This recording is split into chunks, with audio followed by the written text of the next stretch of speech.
Verse for opening a sutra. The unsurpassed profound and wonderful Dharma is difficult to encounter in hundreds of millions of aeons. I now see and hear it, receive and uphold it, and I vow to fathom the Tathagata's true meaning. The Flower Adornment Sutra, Chapter 39, Entering the Dharma Realm, translated in the Tang Dynasty by Tripitaka Master Shramana Shikshananda of Khotan, translated into English by the Buddhist Text Translation Society. Part 4. The 10 Teachers of the 10 Transferences. 26. The Layman Vastila, the transference of the equanimity of all good roots. At that time, the youth Good Wealth traveled progressively until he reached the city Good Crossing Over. He went to that layman's house and bowed at his feet.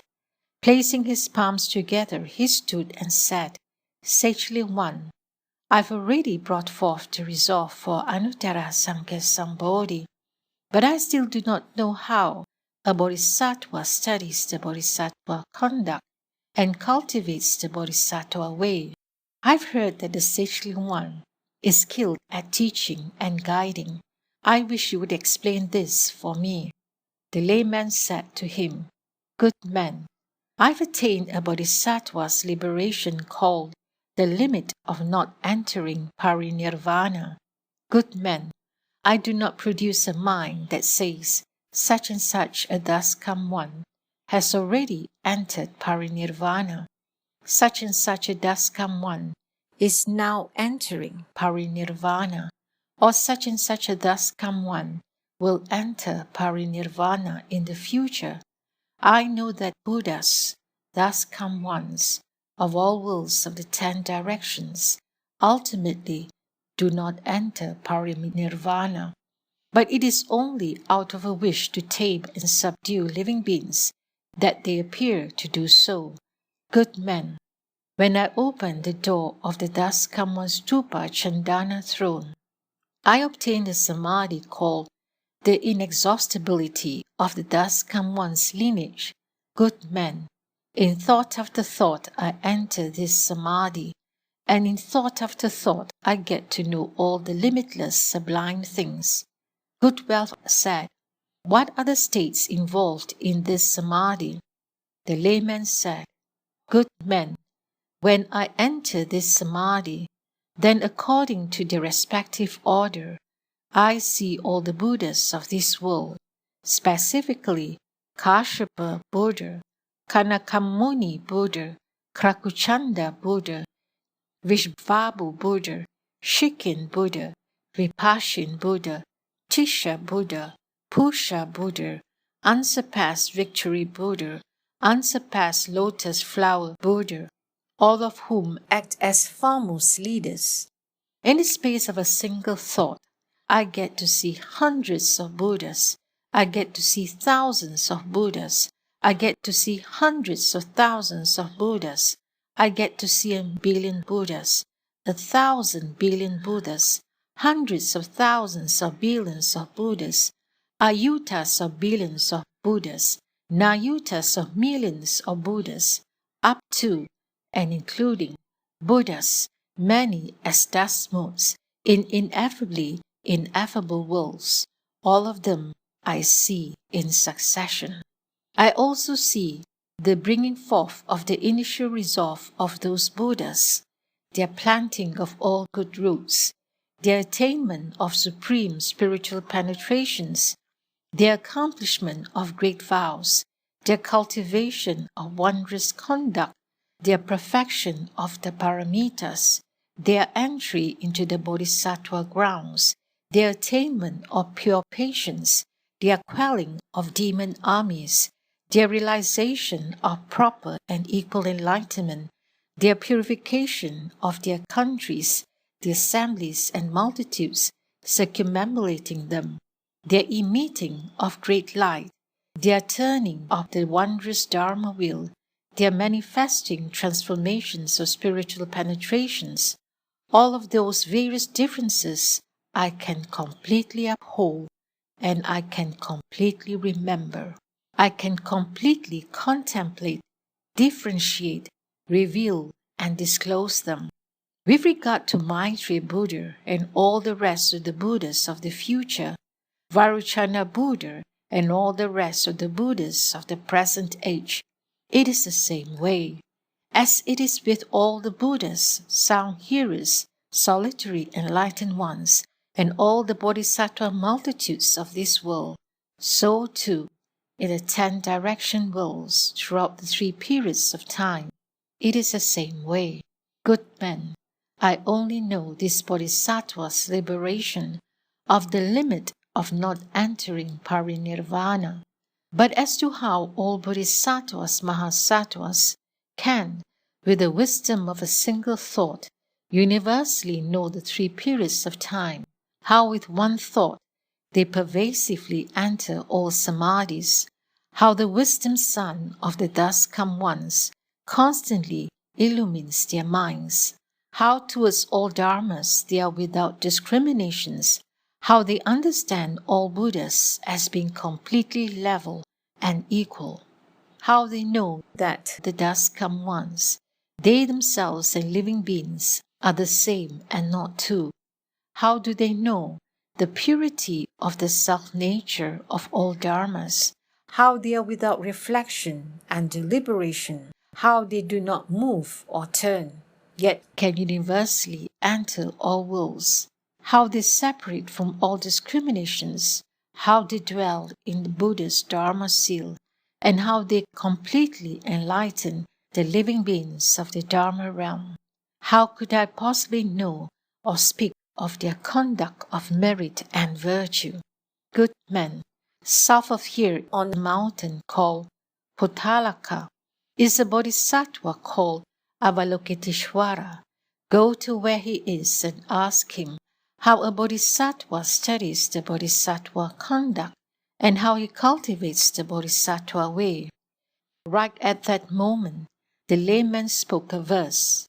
In the sea is a mountain with many sages and worthies, is made of multitudes of gems and is extremely pure, filled with flowers, fruits, trees, and groves, and complete with springs, rivers, lakes, and pools. The valiant hero, contemplating at ease, for the sake of benefiting living beings, dwells on that mountain. You should go there and ask about various meritorious virtues. He will show you great expedient means. At that time, the youth good wealth bowed at his feet, circumambulated him countless times, and gazed up at him in longing admiration. Then he bade farewell and took his leave. 27. The Bodhisattva Avalokiteshvara, the transference of according with all living beings. At that time, the youth good wealth single-mindedly reflected on that layman's teachings. He entered that bodhisattva's treasury of liberation. He attained that bodhisattva's power of ability to accord with his thoughts. He recollected the order in which all those Buddhas appear. He was mindful of the successive order of all those Buddhas. He upheld the successive order of all those Buddhas' titles. He contemplated the wonderful Dharma that all those Buddhas spoke. He knew the complete and full adornments of all those Buddhas. He beheld the accomplishments of proper and equal enlightenment of all those Buddhas. He understood the inconceivable karma of all those Buddhas. He progressively traveled until he arrived at that mountain and everywhere sought the great Bodhisattva. He saw in the cavern on the west side of that mountain bubbling streams and swirling brooks. The groves and trees were luxuriant and verdant. They were fragrant grasses, tender and soft, which swirled to the right and spread over the ground. The Bodhisattva Avalokiteshvara was seated in full lotus upon a Vajra jeweled stone. Limitless Bodhisattvas also seated on jeweled rocks respectfully surrounded him. He proclaimed for them the Dharma of great kindness and compassion, and cause them to gather in and receive all living beings. Upon seeing this, Good Wealth was delighted and leapt with joy. He put his palms together and attentively regarded that Bodhisattva, never even blinking his eyes. He had the following thought: the good knowing advisor is just the dust come one. The good knowing advisor is the cloud of all dharmas. The good knowing advisor is the treasury of all merit and virtue. The good knowing advisor is difficult to get to encounter. The good knowing advisor is a precious cause of the 10 powers. The good knowing advisor is the torch of unending wisdom. The good knowing advisor is the roots and sprouts of blessings and virtue. The good knowing advisor is the gateway to all wisdom. The good knowing advisor is the guiding master in the sea of wisdom. The good knowing advisor is the provider of aids to the path to reach all wisdom. Thereupon, he went to where the great Bodhisattva was. When Bodhisattva Avalokiteshvara saw Good Wealth from a distance, he spoke to him, saying, "You have come well. You have brought forth the resolve for the great vehicle, to universally gather in all living beings. You have given rise to a proper and straight mind, to intently seek the Buddha Dharma. With great compassion profound and deep, you save and protect all. The wonderful conduct of universal worthy continually appears before you.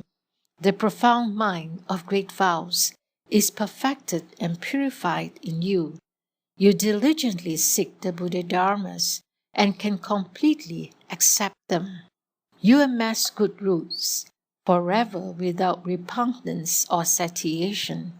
You accord with good knowing advisers and do not oppose their teachings. You are born from the great sea of merit and virtue of Manjusri's wisdom. Your mind has come to maturity. You have attained the Buddhist might. You have already attained the light of vast great samadhi. You intently aspire towards and seek the most profound, wonderful Dharma. You forever see all Buddhas and bring forth great happiness. Your wisdom is purified like empty space. And moreover, once you yourself have understood, you explain it to others, and you securely dwell in the dust come one's wisdom light." At that time, the youth Good Wealth bowed at the feet of the Bodhisattva Avalokiteshvara and circumambulated him countless times.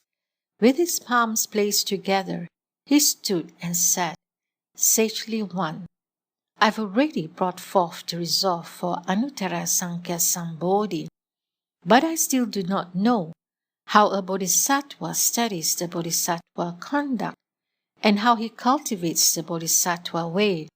I've heard that the Sagely One is skilled at teaching and guiding.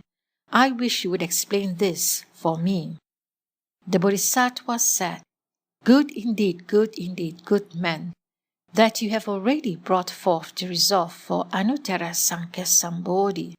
Good man, I have accomplished the Bodhisattva's liberation door of the conduct of great compassion. Good man, by means of this Bodhisattva conduct door of great compassion, with impartiality, I teach and transform all living beings continually without stop. Good man, when I abide in this door of conduct of great compassion, I am always in the presence of all dust come ones, as well as universally manifesting before all living beings. Perhaps with giving, I gather in living beings, or with kind words, or with beneficial conduct, or with similar work, I gather in living beings.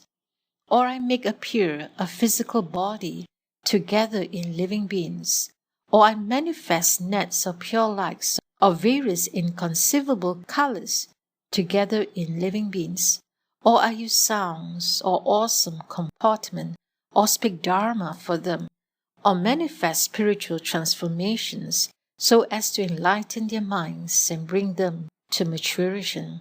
Or I transformationally manifest a shape similar to their own, dwell with them, and bring them to maturity. Good men, as I cultivate this conductor of great compassion, I vow to forever save and protect all living beings. I vow to enable all living beings to separate from the fear of treacherous paths, to separate from the fear of hot afflictions, to separate from the fear of confused delusion, to separate from the fear of being bound and fettered, to separate from the fear of being killed and harmed, to separate from the fear of poverty and destitution, to separate from the fear of not living, to separate from the fear of an evil reputation, to separate from the fear of death, to separate from the fear of the great assembly, to separate from the fear of the evil destinies, to separate from the fear of darkness, to separate from the fear of wandering and drifting, to separate from the fear of parting from that which one loves, to separate from the fear of encountering that which one hates, to separate from the fear of that which oppresses the body, to separate from the fear of that which oppresses the mind, and to separate from the fear of worry and anxiety. Moreover, I make the following vow. I vow that all living beings who are mindful of me, or recite my name, or see my person, will be completely spared and removed from all apprehension and terror.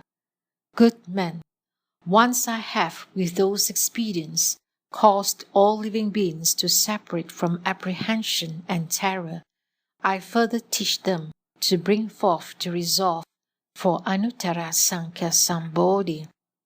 Good men, I've only attained this Bodhisattva conduct door of great compassion, but as to how Bodhisattvas Mahasattvas have already purified all universal worthies' vows, how they have already abide in all of universal worthies' conduct, how they forever practice all wholesome dharmas, how they forever enter all samadhis, how they forever dwell through all boundless kalpas, how they forever know the dharmas of all the 3 periods of time, how they forever travel to all boundless kshetriyas, how they forever put to rest the evils of all living beings, how they forever make grow the goodness of all living beings, how they forever cut off the flow of birth and death of all living beings. How could I possibly know or speak of their conduct of merit and virtue? At that time, to the east was a bodhisattva named Proper Inclination, who from empty space arrived at the summit of the wheel-ring mountains of the Saha world. At the mere touch of his foot on the earth, the Saha world shook in 6 ways. Everything became adorned with multitudes of jewels. Proper Inclination Bodhisattva emitted effulgence from his body that overshadowed everything. The brilliance of the sun, the moon, stars and lightning, the gods, dragons and the rest of the Eightfold Division, Chakra, Brahma and world-protecting kings, all became like a mist of ink. That light universally illumined all the regions of the hells, animals, hungry ghosts, and King Yama. It completely extinguished the multitudes of suffering within all those evil destinies, so that their afflictions did not arise, and they were completely separated from anxiety and grief. Moreover, in all Buddha lands, he universally rained down all flowers, incense, beads, robes, banners, and canopies, and with all those objects of adornment, he made offerings to the Buddhas. Furthermore, according to that which living beings like, he universally manifested a body in all palaces and caused all those who beheld his body to be completely happy. and then he came to where Avalokiteshvara was. At that time, the Bodhisattva Avalokiteshvara said to Good Wealth, "Good man, have you not seen?" Proper Inclination Bodhisattva arrived at this assembly. Good Wealth said, "Yes, I've seen him." The Bodhisattva said, "Good man, you can go and ask him how a Bodhisattva studies the Bodhisattva conduct and cultivates the Bodhisattva way." 28. Proper Inclination Bodhisattva. The transference of the mark of true suchness. At that time, respectfully heeding his instructions, the youth Good Wealth quickly went to where the Bodhisattva was. He bowed at the Bodhisattva's feet, placed his palms together, stood and said, "Sagely One, I've already brought forth the resolve for Anuttara Sankhya Sambodhi, but I still do not know how a Bodhisattva studies the Bodhisattva conduct and how he cultivates the Bodhisattva way. I've heard that the Sagely One is skilled at teaching and guiding. I wish you would explain this for me." Proper Inclination Bodhisattva said, "Good man, I've attained a Bodhisattva's liberation called Universal Door of Swift Conduct." Good Wealth said, "Sagely One, from which Buddha's place did you obtain this Dharma door? How far is that Kshatriya way from here, and how long has it been since you set forth?"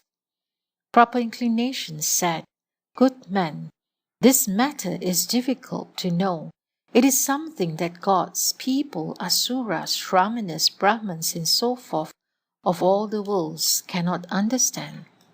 Only those bodhisattva multitudes who are courageous and vigorous, non-retreating, and without timidity, who have already been gathered in by all good friends, of whom all Buddhas are mindful, whose good roots are complete and full, whose resolve and aspirations are purified, who have attained bodhisattva faculties, and who possess the wisdom eye.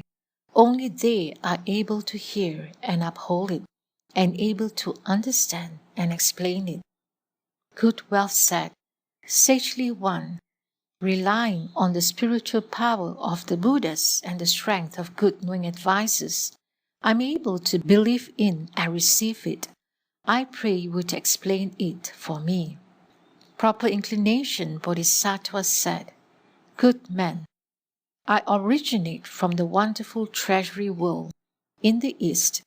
I've come to this region from the place of Universal Buddha. I've attained this Dharma door at that Buddha's place.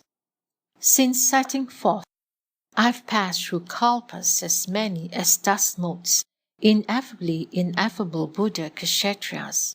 In thought after thought, I take steps as many as dust motes in ineffably ineffable Buddha Kshatriyas.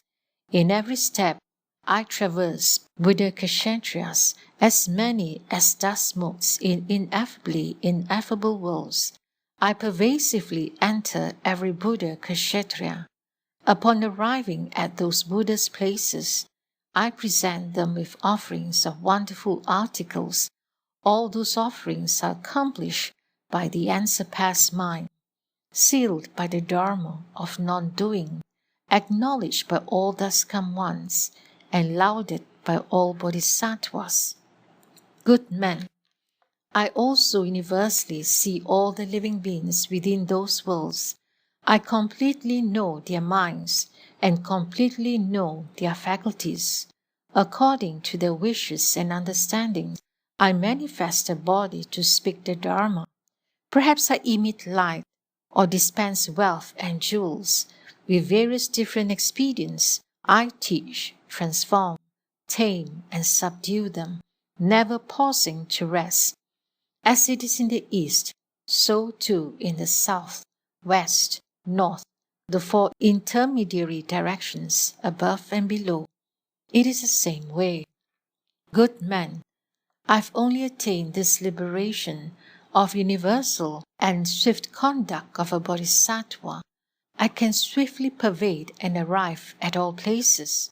But as to how all bodhisattvas, mahasattvas, universally arrived everywhere throughout the 10 directions, without exception, how their states of wisdom are equal and without discriminations, how they skillfully extend their bodies to completely fill the Dharma realm, how they enter all kshatriyas, how they know all dharmas, how they arrived at all worlds, how they proclaim all Dharma doors with level impartiality, how they simultaneously illuminate all living beings, how towards all Buddha's places they do not give rise to discrimination, how with regards to all places they are without obstruction.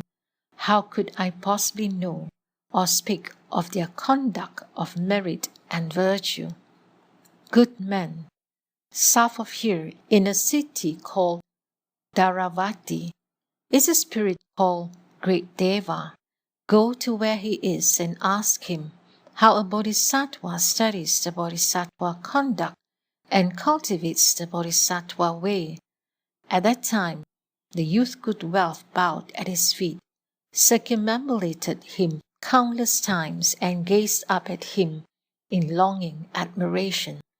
Then he bade farewell and took his leave.